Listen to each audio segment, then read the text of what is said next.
Welcome back to the Michigan Football Network and happy Super Bowl week, boys. It's finally here.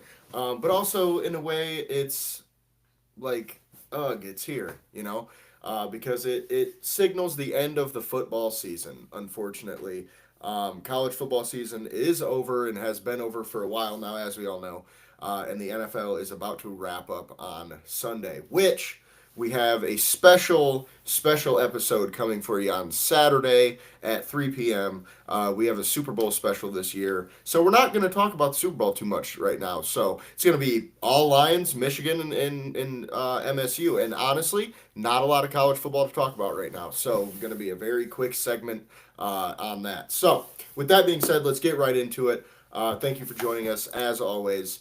And we'll go ahead and start on the college side today to get that out of the way. So, really, all I have to say is currently Michigan has the ninth transfer class, or at least did when I did this.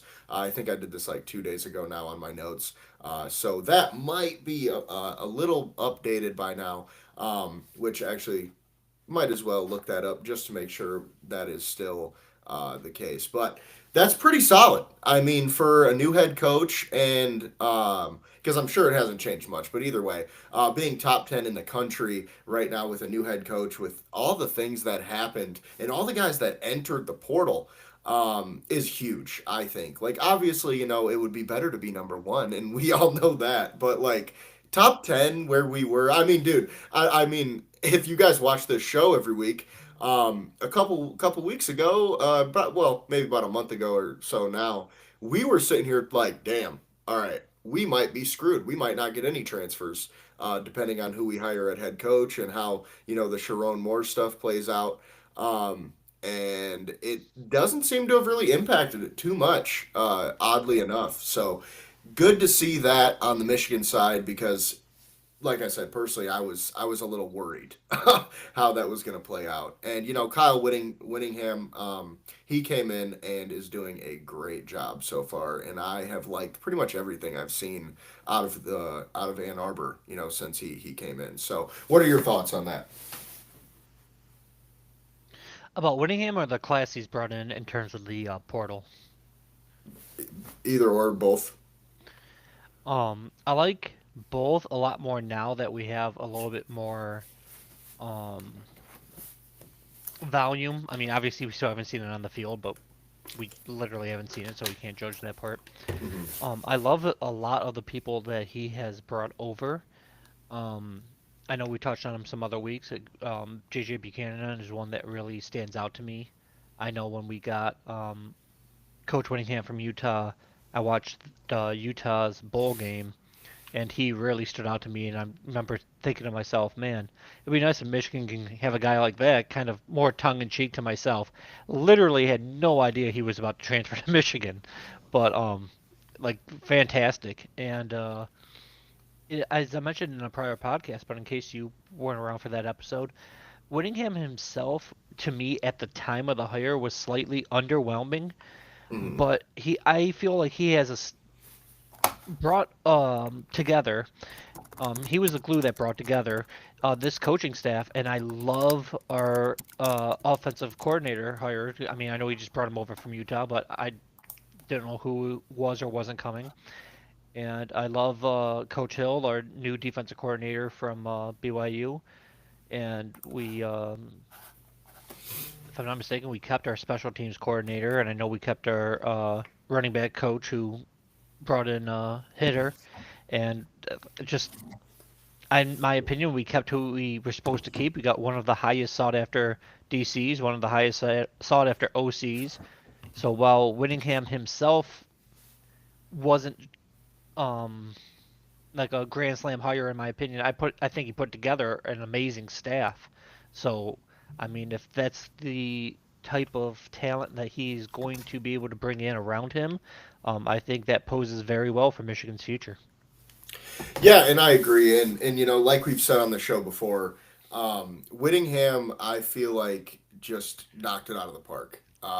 In terms of who he brought in and the players and everything like you just mentioned. So I definitely agree there. And I just looked it up and Michigan is still ranked ninth transfer portal wise or transfer class wise. So good on that front. But with that being said, for me, Whittingham, like you mentioned, was a little at the time underwhelming. But we said it on the show, like we'll see what happens because we're rational human beings and we understand things aren't just about your first and last name when it goes on Twitter. So far so good from Michigan, and then Michigan State.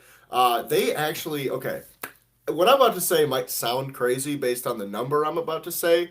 They rank 52nd in transfer class, and I personally, I still think they did a decent job.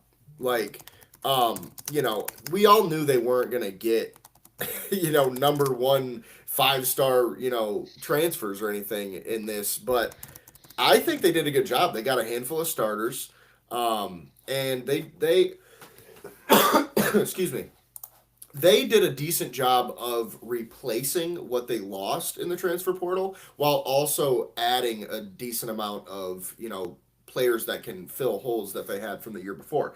Now, I'm not saying I expect Michigan State to do anything crazy this year, but with it's sort of like the Michigan stuff, with everything that was going on over there, it's a positive, I would say. So anything to add there before we move on? No, not really, because as you mentioned, I know a lot of state fans I see on social media. I don't want to say not being as hyped for what is this upcoming season, but at the same time, they have a different starting point than Michigan.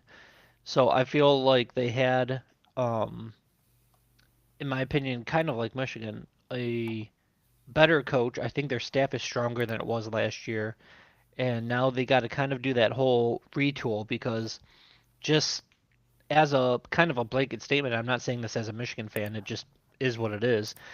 Michigan State doesn't have the NIL funding that Michigan Mm-hmm. has and whatnot. So for what they have, I agree with you. They did, in my opinion, do a better job than I kind of thought they would. So obviously they have a little bit further to go. Um, but I feel like at least in terms of realistic off seasons, they have taken the necessary steps this off season to take that next step forward next year. Yeah, for sure, and I definitely agree there. So, with that being said, that's really all we have today for the college football side because, like I said, there's really not too much going on. The portal is closed.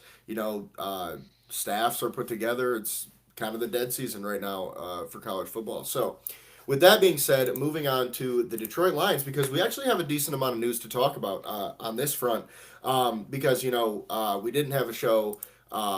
In between the time that the Lions have done a few decent or decently big things, I should say. So Lions have hired Mike Kafka as an assistant. I almost said assistant offensive coordinator. That's pretty much what he is, but he's an offensive assistant per his actual job title. So, with that being said, I absolutely love it. I love it so much simply because Kafka was on my list of guys to be the OC, like on my short list. I liked him a lot, and especially based on what he did against us. And I know a lot of people will say, well, our defense wasn't great this year. I mean, it wasn't bad, though, either. If you look at the statistics, like they were still ranked decently high for a team that, seemed like our defense wasn't playing very well.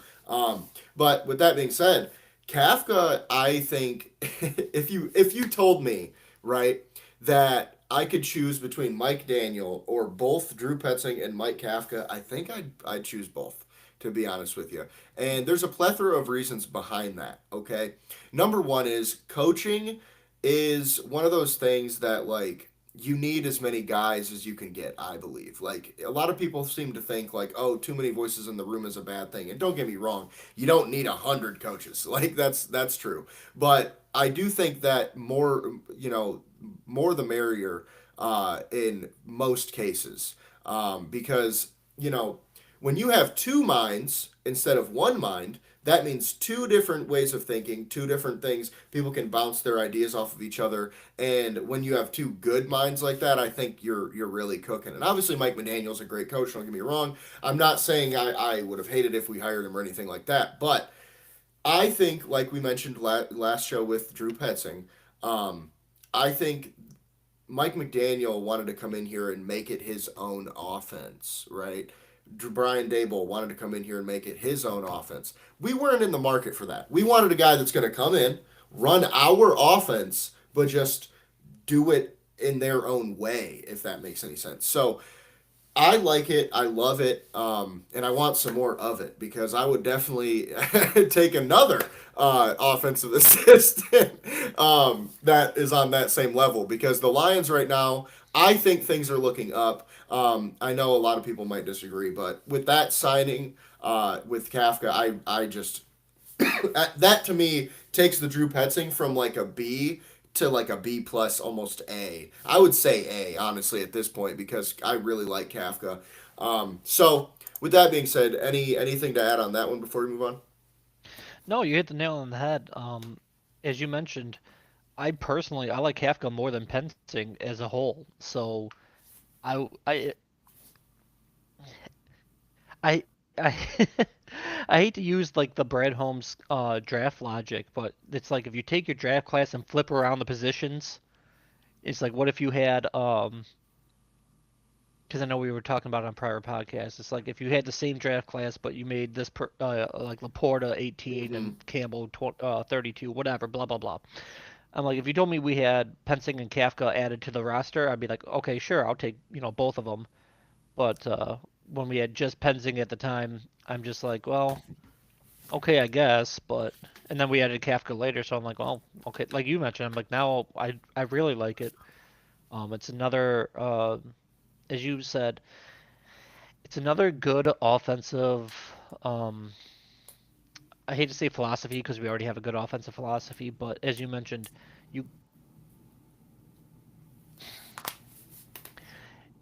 you want more minds in there, as you mentioned perfectly, but not. It's still not too many cooks in the kitchen because it's not that many people. And I was upset not getting Mike McDaniel until you mentioned he kind of wanted to do things his way. And we really don't need to rock the boat with our offense the way it's been rolling. We just need to continue, maybe add another wrinkle, of course, but you can't have the same exact everything. But it doesn't need a total makeover. So I feel like with the staff we have now, the moves um, kind of make more sense, in my opinion, now that the whole image is in front of us. And yeah, it su- it sucks what I'm about to say, but I'm like I'm really excited to watch and see how it looks next year. But that's just so long away that Yeah. so I'm like I'm excited for 6 to 7 months from now to see what this looks like.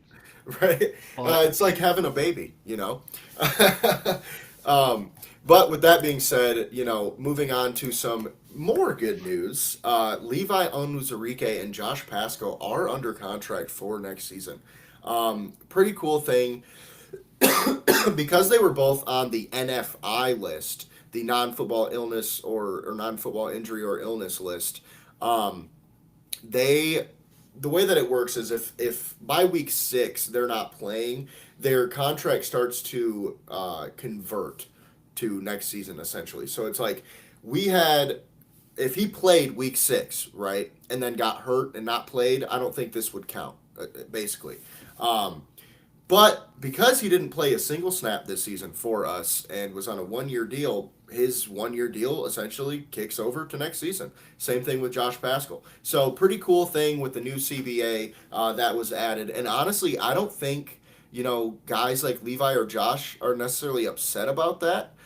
Because I don't necessarily think they would have went out on the market and got more money than what they're going to get from Detroit. So it was kind of a decent way to um, guarantee the guy another year of a roster spot and money so he can definitely know he's going to get paid. So I like it for that reason, and I also like it because we get to keep Levi without having to negotiate a new contract because we all loved the contract when it happened. So Levi's still getting, his 4.5 million, and Josh Pascal's getting like just over $1 million. So pretty solid deals as well.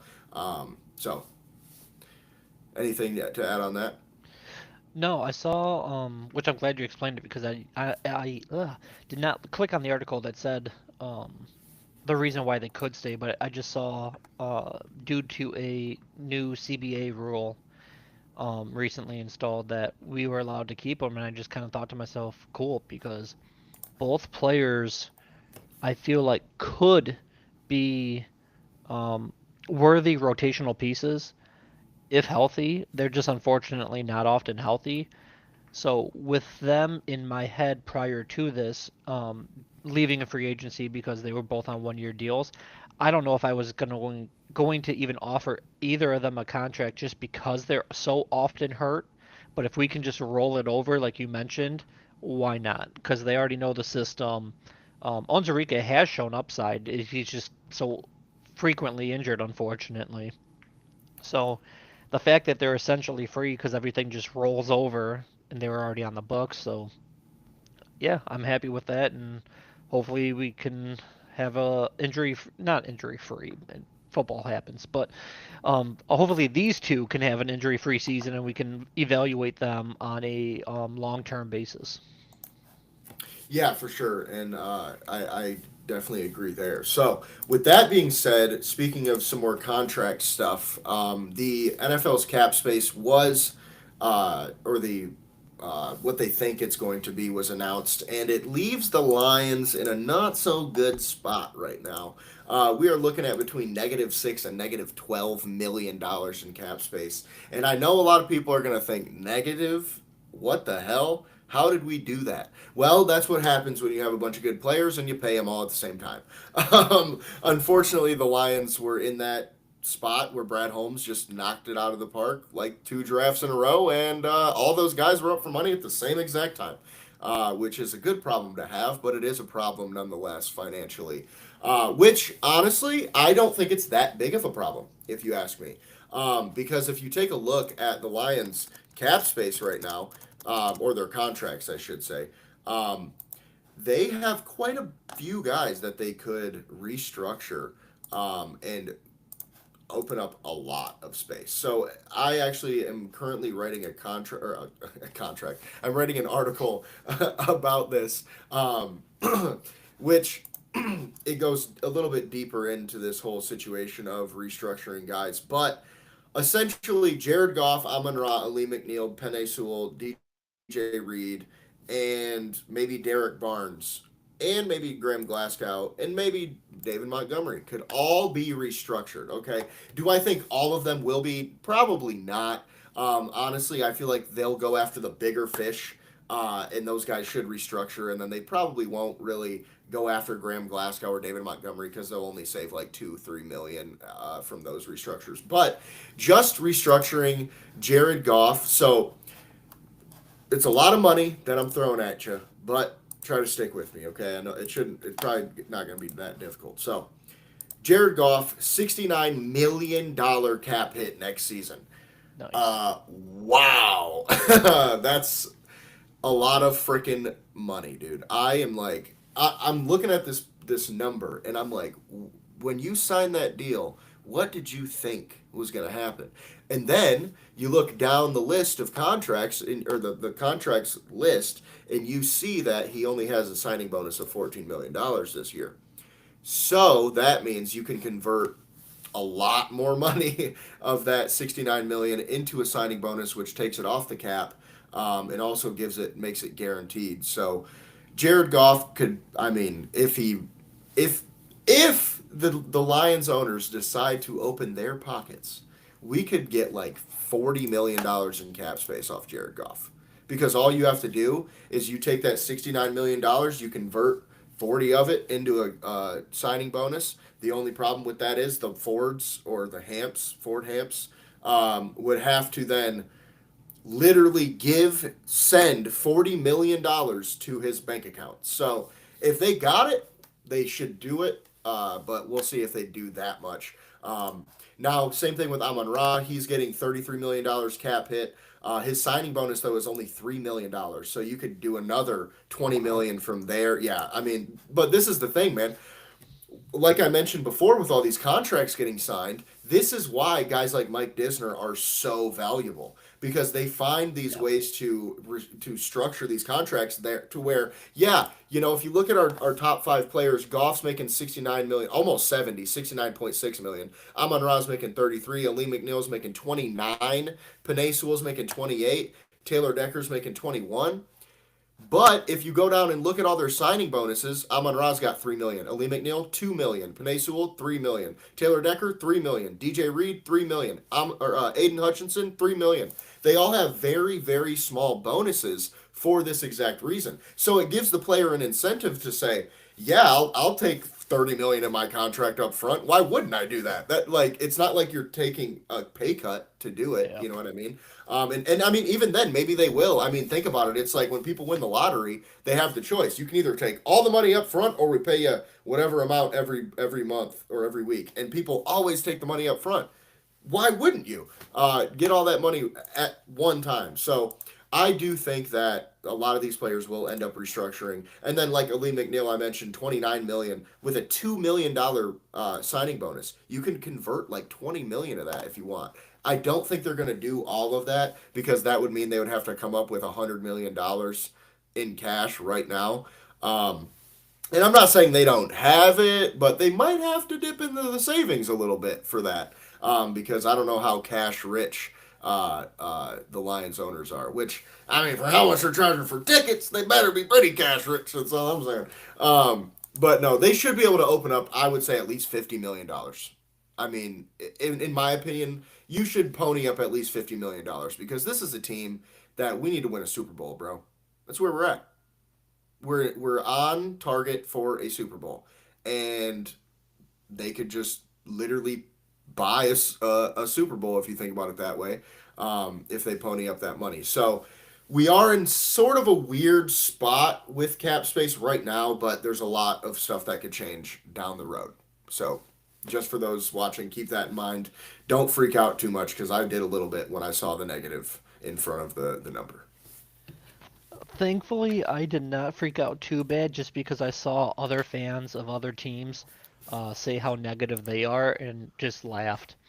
True. For example, according to uh, Sportrac.com, the Chiefs are 57 million negative. Negative 57 million, and the Lions are negative 9. So it Sick. could be far worse. Or the number one team that made me kind of chuckle out loud was negative 41 million New Orleans Saints. Yep. Saints, you aren't paying anybody. You don't have a good team. Why are you negative? Like Lions, Derek sure. Carr. They still owe Derek Carr $60 million a I'm year. like teams in the negative.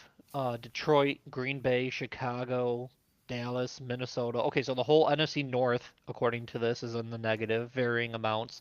But yeah, I'm like Kansas City. Okay, you got Mahomes, whatever, Kelsey, and all that. But I'm like the Saints. I'm like, what are the Saints doing? See, their problem is they got a bunch of old guys over there that they're still paying because they've been there their whole career, like, Cam Jordan and such. They also have paid Chris Olave. And like I said, I was joking, but I actually do think a lot of that is still Derek Carr money because they had to cut him. And there was a lot of dead money involved in that. So, but yeah, I don't understand it either. But at the same time, I bet money the Saints will not be negative by the time free agency rolls around, and somehow they'll go sign somebody for $15 million a year, and we'll all be sitting here going, "How the fuck did they manage to do that?" Because money's not real, I guess, in the NFL. Yeah, We and have a cap, but it might as well be baseball. somewhat to that extent. And also, just if anyone else is still panicking, one other thing I wanted to quickly point out, same source and everything. That three of the top four teams with the most cap space are the Titans, Raiders, and Jets. So those aren't really the teams that we want to be with all these teams with cap space. But with that being said, the Titans do have, according to this, 99 million in cap space. So they can go out there and pay some people, but I don't know how big of a destination they are in terms of free agency value because they don't have that great of a team. So thankfully, not a problem we're dealing with. So yeah, we got to restructure a couple things here and there. Cap is not my strong suit, as I mentioned before, but I'm not panicking either. In fact, our negative 9 million it is the 23rd most cap space. So there's over nine, 9 teams below us with even less than us. So um, they'll work it out. Yeah, like we said, I'm not really too worried about it at all. Honestly, I definitely think they're going to make something happen. And speaking of making things happen in free agency, there's a few names on this list that are very intriguing. Tyler Linderbaum, uh, Jalen Phillips. I don't know, maybe that could be a possibility this time around. Connor McGovern, Brian Cook, the safety, Kobe Bryant, the safety. I could see Joey Bosa maybe becoming or Braden Smith, depending. Like, there's a lot of decent guys available. Elijah Vera Tucker, I would love. Um, Yes.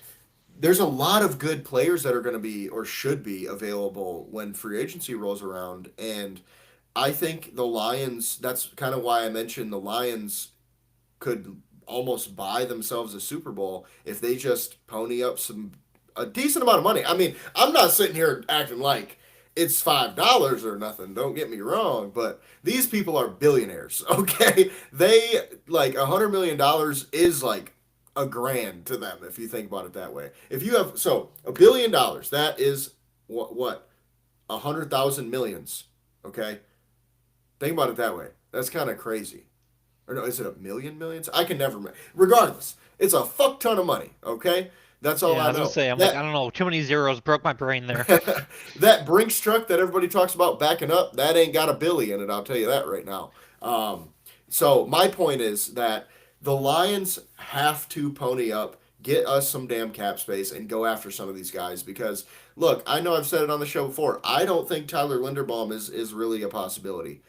However, I would fucking love it. I would love it so much because we need a center that can actually play center well. Okay? Graham Glasgow, I love you. You weren't horrible, okay, I'll give you that, but it was not great. We need someone closer to the level of Frank Ragnow. I'm not saying Tyler Linderbaum is Frank Ragnow, but he is definitely closer to that level than what we currently have. And I know we've talked about it before, maybe moving Ratledge over, but I'm just not buying into that right now with the fact that he didn't play a single snap in the regular season. I mean, we played freaking, oh my gosh, I cannot, Kingsley Aguakun over him. And then that guy left to the freaking Browns. So, like, Yeah, I wasn't upset when he did that. no. It wasn't great, but I mean, like, the fact that we chose to play him twice, Yeah. start him twice, over Tate Ratledge. It's just like, look, man, I get it. He hasn't taken many snaps all season. Like, I'm not saying the Lions should have just thrown his feet in the fire, but if he really is your center of the future, why the hell is he not learning center? Why are we taking a year of him to learn right guard only? Like he was taking center snaps in training camp, Yeah. and then he just doesn't in the regular season. Like at least in practice, like the dude should be the second team center. You know what I'm saying? Like he should be getting a decent amount of center reps. So that to me tells me that I don't know if they really believe he is the true center of the future, and I'm fine with that. Honestly, I like him at right guard. He could be. I mean, call me crazy. I think he'd be an All Pro player at right guard. And I don't know if we should really, mess with that right now. So we could go ahead and draft. I know I'm gonna say third round, and I know we don't have a third round pick, but Yet. value wise, yet good point. Brad Holmes probably will make a move. I would not be surprised, especially if you're moving up for a center you think can be a game changer, which I think there are some that could be available. Um, but with that said, that could be what we do at that position, or we could, go free agency. And speaking of, which way we're gonna go, we also have a dilemma of edge versus offensive line, or I should say defensive line versus offensive line, because it's like, who do we take in the first round? Who do we spend money on in free agency? And call me crazy, okay? I would prefer to, if we're gonna there's multiple different scenarios, I guess, that are going to get thrown out right now. So, if Taylor Decker retires, I would prefer to take a tackle in the first round, and I think everybody kind of would. I think that's the smart thing to do. You don't necessarily go and pay another tackle freaking $25 million a year to come over here. You draft one while you have a high enough pick that you're going to get a good one. Because that's a position that really matters and is super, super valuable on the offensive side of the ball. However, if Taylor Decker stays around, I think you draft an edge in the first round and then draft a tackle maybe in the second or the third round. I know we don't have a pick, but that's like the value wise type of player. Or you could take one in the fourth round. It just depends on who you're looking at and where you're going. Because I think there's potential that you could get a tackle next year in the first round if Decker does retire after the season. But I'm under the impression Decker will retire. So I'm going to go ahead and say we should take a tackle in the first round and probably spend money on edge in free agency. And I'm not saying go out and pay Odafe Owe $25 million a year or nothing like that, but like a middle deal, like a 12 million, 15 million. And actually, let me just look at this list. And while I do you have anything to add on that? I do. And as you were mentioning, in debating, because I had the same debate on X, and I've gone back and forth, so I've been on both sides of the I don't want to say argument, but the conversation about tackle or edge, because both are big positions of need. And if you are operating under the fact or the assumption, I should say, that Decker's retiring, because I feel like all the evidence is there that he is, I would have to go left tackle, and I really like the one from Utah, Lomu. So if we can go ahead and slot him in, I'm pretty sure. I mean, I know mock drafts are never correct, but 99% of mock drafts have him available around our pick. We can go out in free agency, as you mentioned, and maybe even I was thinking maybe a little bigger fish, like Trey Hendrickson is now a Yeah. free agent. I know we mentioned him potentially as a trade target. Now we just got to pay him. Like we don't have to trade. I know at one point in time people were like, "Oh, like what if we gave him uh, you know, like O line depth and like a first?" I'm like, well, now we just have to write him a check. Or I Hmm. know a guy that you mentioned last year in the offseason who is on this list for available free agents, Khalil Mack. Hmm. Like in terms of he won't be as expensive. I mean, I realize he's long in the tooth, but we don't we're not going to be able to fill every hole with the long-term answer in the same offseason. So if you slide a guy like Khalil Mack in there, it's good enough for now, and then we can draft the old line now and go get the younger co-pilot, so to speak, to Hutch later on. But um, yeah, there's so much that can happen in free agency. Thankfully, at least the way I view things, free agency is before the draft, so we Hmm. can get the first wave out of there. So in terms of the people we mentioned, because as we're talking about it now, if we let's just for example, let's just say we go get Trey Hendrickson, then we don't even need to have the talk, edge or tackle in the first later on. Hmm. Um, and I believe, if I'm not mistaken, yeah, Jonah Williams. I know he's a right tackle for Arizona, but he's a free agent, and kind of like you mentioned with Ratledge. I know we talked about in previous podcasts him moving to center potentially and blah blah blah. I'm a decently big fan on not rocking the boat. So like in my opinion, he was a pretty damn good right guard. He had his rookie ups and downs like anyone has, but he shown that he's going to be in this league in my opinion, 10 plus years. And I don't even bat an eye when you said a potential all pro because I think he does have that potential in him. And I'm also in terms of talking on social media, seeing a lot of people say, what if we draft a right tackle or sign a right tackle and we can move Panay to the left and all that? I personally don't think that's a great idea just because when he was a left tackle at Oregon, that was like 5, 6 years ago now. Like, I feel like I'm not saying he can't, like, but I feel like, well, don't rock the boat too much. But if the Lions don't mind moving Jonah Williams, the right tackle from Arizona, who I mean, obviously we just got Penzing, their OC over here now, so he would be familiar with him. So there's a lot of options and a lot of ways they can mix and match. Yeah, personally for me, if I'm not opposed to moving Panay Sewell at all, I think that is what I would do, honestly. And the reason I say that is because, yeah, I know you mentioned he played left tackle 5, 6 years ago, and that was a long time ago. He also played left tackle a couple times for us.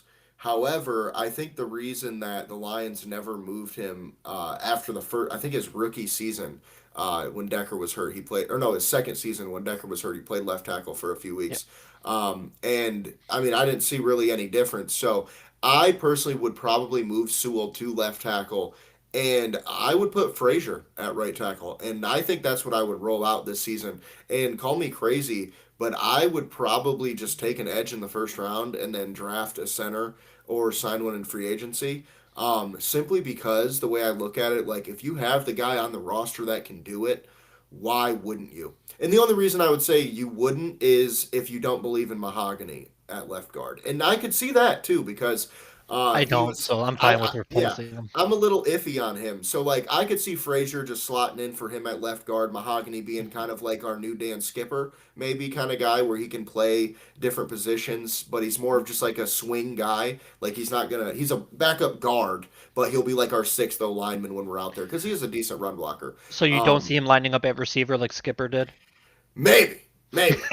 I mean, honestly, if you ask me, I'd do it once every game. Every lineman should get a chance. You know what I mean? Like, but that's just the inner lineman and lineman coach in me that would love to see my guys get the ball. But with that being said, I don't think it's crazy at all to say to move Panay Sewell. However, if you're gonna go out and sign someone in free agency, just to keep Panay Sewell at right and sign a left tackle or draft a left tackle, I think, at that point. Because, like, personally, I'm not a fan of Jonah Williams. Like, he is, like, probably the last, um, one of the last names that I would like out of this free agency class, just because, honestly, I didn't really like him as a prospect. And I feel like he has been underwhelming from where he was drafted, especially considering the Bengals just straight up moved on from him, and he was supposed to be their bookend. So Sure. I'm not too like excited. I wouldn't be too excited about that name, especially considering the money we'd have to pay him. I would almost prefer to go after a Rob Havenstein for 10 million than go after Jonah for the 13 that it shows here as his market value. So, however, there's still a lot of good tackles outside of those guys. Like Elijah Vera Tucker, in my opinion, would probably be number one on my list, and that's not just because he can play tackle. I would put him at left guard, I'll say that's the guy honestly. from the Jets, right? From Yeah, USC yeah, College. I yeah. remember being big on him when he was a prospect. Yeah, I'm a really big fan of him, and if you can get him for 12 million, like it says here, I think you put him at left guard, and then you Yes. can kind of move things around and try to figure that out. And honestly, he could play right tackle too. So depending on what you're going to do there, I would prefer that to put him at right tackle and move Sewell. But either way, I think at the end of the day, if Decker retires, the answer is either Frazier at right tackle or you draft a left tackle for the future because I don't really see another way because it feels to me like it's going to be a waste of a player. If one of Frazier or Mahogany isn't on the field, you know what I'm saying? So, because I just don't like having starter level players not on the field. Even though Mahogany was up and down, I still think he is a starter. So I don't know. We'll see how it goes, but like you said, like we said, edge versus tackle is kind of the conversation right now because of everything that we mentioned. And going into this draft, I hope and pray Brad Holmes looks at edge and realizes what a need that we have. Because regardless of who we sign in free agency, unless it's a young guy, like I guess if we signed a Trey Hendrickson, I wouldn't be upset that we didn't draft an edge. But I think if we take a guy like Khalil Mack, we still have to draft an edge in the Yeah. fourth round at least. Like maybe not second round. Maybe you can wait a little bit longer depending on what you're going to take in the second round instead. But I think it is time that Brad Holmes just fesses up and says, "Look, man, we need edge help." Because last year Al Qadim Muhammad played pretty well, but imagine what could happen if we had a bona fide stud on the other side of Hutch. Yeah, with that being said, everyone knows we're going receiver with the first pick, so it doesn't really. Brother, if that were to happen, honestly, I would feel like we have to fire Brad Holmes on the spot. Genuinely. And not just because we already have Amon Ra and JMO and Tesla. It's also because the guy we just signed to be our freaking offensive coordinator loves 13 personnel. I don't know if you guys know what that means, but that's three tight ends, Very tight. okay? Yep. You ain't gonna have three wide receivers on the field at the same time as you have three tight ends. Why? Because you can't. Okay, math, baby, you can't. It doesn't work that way. So we're gonna have to figure something out. And look, call me crazy. I've been talking about maybe Tesla can put on a little weight and play some tight end. All right, I'm just saying because if you think about it, he's already a decent blocker. And I mean, I'm not talking about 30 pounds or anything like that. I think he's like 215, 220 right now. And I mean, if he got up to like, yeah, he's 214 per, Google. So who knows how current that is. But if you got up to like 220, I think you could say he could be like our not inline tight end, but like our slot tight end when we want to have that same type of personnel. And obviously, he'd still be our third wide receiver, but I think you could use him in that way. And if that's the case, I think that would be very smart. But you'd still have to sign another tight end. So we'll see how that goes. But I like that because of how our run game was last year, and I feel like we mentioned it on the show a couple times. We need to add some more meat in the freaking middle of our offense, man. Not on offensive line either. I was saying more tight ends, more fullbacks. We need to get more like just more bodies in there to block people, man. Because when your offensive line is struggling, you got to help him out. You can't just say, "Well, block him one on one."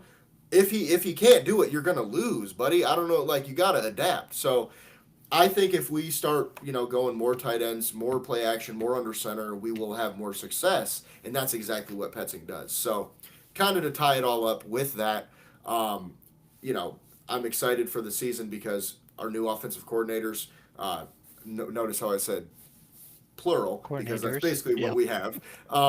Petzing and Kafka, and I'm definitely excited to see how this offseason is going to go because I said it last year and I'll say it again all offseason this year. This is the biggest offseason in Brad Holmes' career. Period. Last year was pretty big, but this one's even bigger because we did not make the playoffs, buddy. So we got to get back to.